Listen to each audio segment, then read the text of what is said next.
Знаете, есть такая мысль в наших источниках, довольно сильная, что одна единственная книга может спасти целый музей. Да, иногда просто напечатанное слово оказывается сильнее, не знаю, бульдозеров и бюрократии. Вот. И сегодня мы как раз о таком случае и поговорим. О запуске одной антологии стихов. Она называется «Плененные души. Поэзия уйгурских заключенных в Китае». Мгм. В качестве материалов у нас записи с презентации этой книги. Там были все: и издатель, составитель, правозащитники. И мы попробуем разобраться, что это за книга, кто за ней стоит, и как, как обычная поэзия, может стать актом сопротивления. И что интересно, вся эта история начинается, как ни странно, не с книги, А с чего? а с ее полного отсутствия. Был 2004 год. Издатель Марат Акиджанов, он тогда был еще студентом в Лондоне, Так. и ему дали задание обойти главные книжные магазины и посмотреть, что там вообще есть из литературы Центральной Азии. Он пошел. Waterstones, Foyles. Дайте-ка угадаю. Наверное, почти ничего не нашел. Хуже. Абсолютный ноль. Совсем? Вообще ни одной книги. Для него это стало, настоящим потрясением. Как так? Огромный регион, богатейшая культура и тишина, полное молчание на полках одного из главных, так сказать, культурных центров мира. И это его подтолкнуло. Именно. Этот момент и стал толчком к созданию его издательства Hertfordshire Press. И вот представьте, за 20 лет они издали больше 250 книг. От 180 авторов из этого региона. Они буквально заполнили эту пустоту. То есть человек 20 лет целенаправленно дает голос авторам из Центральной Азии. И вот спустя столько времени он вдруг берется за проект, который сам же называет чрезвычайно чувствительным. Да, он признается, что опасался. Прямо говорит в источниках, что сначала сомневался, боялся проблем. Что же его переубедило? Одна встреча. Всего одна. К нему пришел составитель книги, поэт и активист Азиз Иса Элкун. Угу. Он изложил свою идею, и издатель, по его собственным словам, согласился в ту же минуту. Аргумент был очень простой, даже обезоруживающий. Если не мы, то кто? Понятно.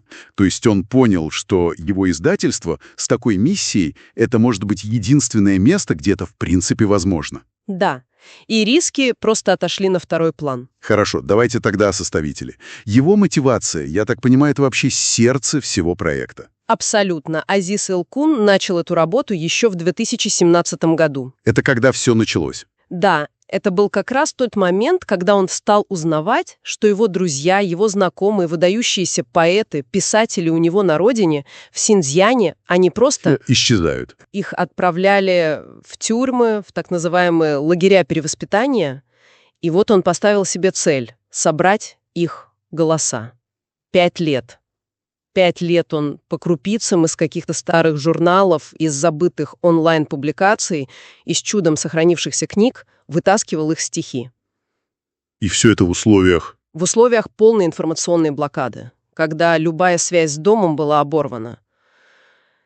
Это была не просто работа архивиста, это была, настоящая спасательная операция. Хорошо, вот тут у меня возникает главный вопрос.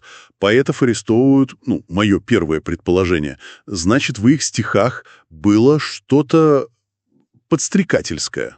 Призывы к борьбе. Да, призывы к свержению власти, что-то такое. Но все спикеры на презентации, все в один голос говорят, что это совершенно не так. И вот это самое поразительное. Они подчеркивали, если бы вы не знали контекста, вы бы решили, что это просто сборник, классической лирической поэзии. О любви, о природе. Именно.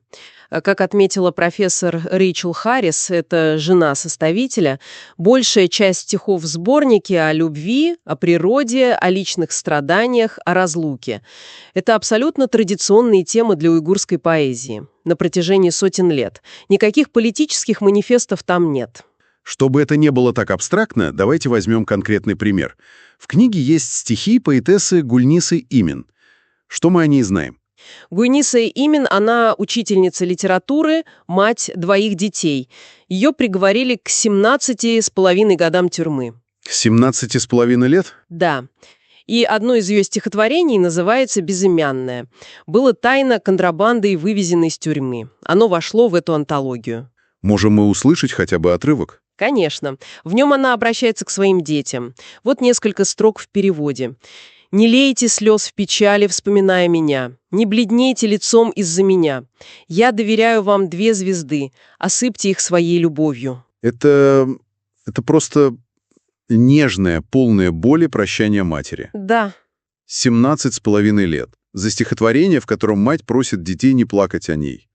Я честно пытаюсь это осмыслить. Как это вообще юридически оформляется? В чем конкретно обвиняют человека, написавшего такие строки? вот, мы подошли к самой сути. Если преступление не в содержании, значит, оно в чем-то другом. В чем же? Выступающие на презентации объяснили это так. Целью репрессий стало систематическое уничтожение целого поколения уйгурских мыслителей. Уничтожение мыслителей. Да, Преступлением стал сам факт творчества, сам факт мышления и письма на уйгурском языке. подождите, то есть дело не в том, что ты пишешь, а в том, на каком языке ты это делаешь, и что ты в принципе это делаешь. Именно. И самый, пожалуй, показательный пример из источников — это история с учебниками. Вот представьте себе, книги, которые годами, десятилетиями были официально одобрены Министерством образования, по ним в школах учились дети, Стандартная программа. абсолютно, и вдруг внезапно задним числом их объявляют экстремистскими, а их авторов, редакторов, всех, кто просто имел к ним отношение, отправляют в тюрьму на огромные сроки. Ничего себе.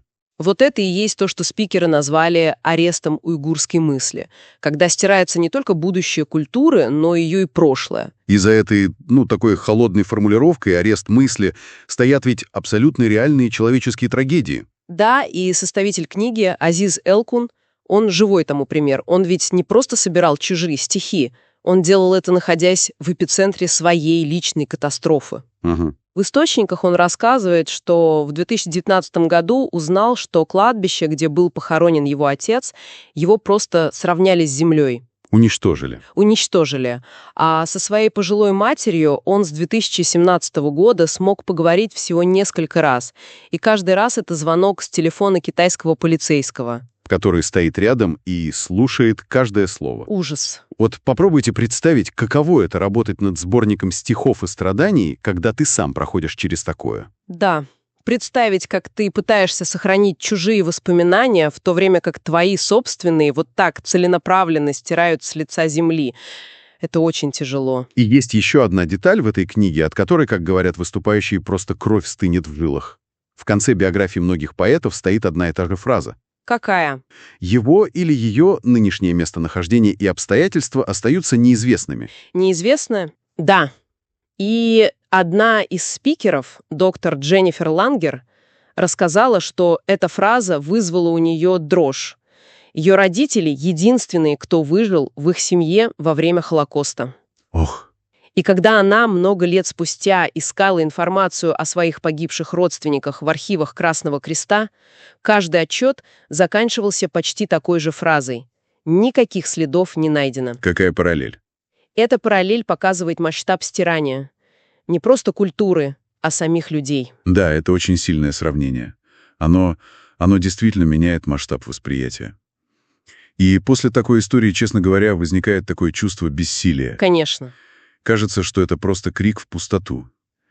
В источниках есть хоть какой-то ответ на вопрос, зачем все это? Есть ли реальный осязаемый смысл в издании такой книги? Есть. Есть. И ответ возвращает нас к истории, с которой мы, собственно, и начали. К издателю. Да, к издателю Марату Акиджанову и его вере в силу книги. Он рассказал на презентации о Музее искусств имени Савицкого в Нукусе, это в Узбекистане. Уникальная коллекция русского авангарда, который был спасен от уничтожения. Я слышал о нем. Лувр в пустыне. Он самый. И вот в начале 2000-х музей был на грани закрытия, коллекцию хотели расформировать. И вот тогда его маленькое издательство опубликовало книгу, биографию основателя музея. Так, подождите.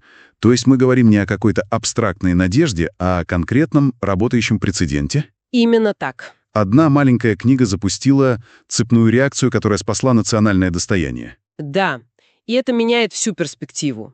Эта книга попала в руки американскому режиссеру, он снял документальный фильм «Пустыня запрещенного искусства». Я помню этот фильм. Он получил мировое признание, кучу наград, поднялся международный шум, и это внимание спасло музей. Сегодня это одна из главных туристических достопримечательностей Узбекистана. То есть издание книги — это не просто символический жест. Это прагматичный, проверенный инструмент. Совершенно верно. Это, конечно, невероятная история. Она дает надежду на, скажем так, долгосрочный эффект. Но, а что насчет ситуации прямо сейчас? Доходит ли хоть какой-то сигнал до тех, кто в заключении? Или они действительно отрезаны от мира и даже не знают, что их голоса кто-то слышит? Судя по источникам, связь не прервана полностью. Мы ведь уже упоминали стихотворение Гульниса Эмин, которые вывезли из тюрьмы. Да. Но есть еще более поразительный пример. Поэт и профессор литературы Абдукадыр Джалаладдин, он тоже в заключении. И он сумел каким-то чудом передать на волю свое стихотворение. Ничего себе. То есть оно не просто выбралось из тюрьмы, оно начало жить своей жизнью. Его судьба просто удивительна. Оно попало в уйгурскую диаспору за рубежом, стало невероятно популярным. на него написали музыку. На него написали музыку, и оно превратилось в песню, в настоящий гимн. Но самое интересное случилось потом. Как рассказала на презентации профессор Харрис, совсем недавно стало известно, что власти в Синьцзяне официально запретили эту песню. Вот оно как. Запретили. Да, это прямое доказательство. Это показывает, что то, что делается снаружи, публикация стихов, исполнение песен, это имеет реальный отклик там, внутри. Власти слышат это эхо.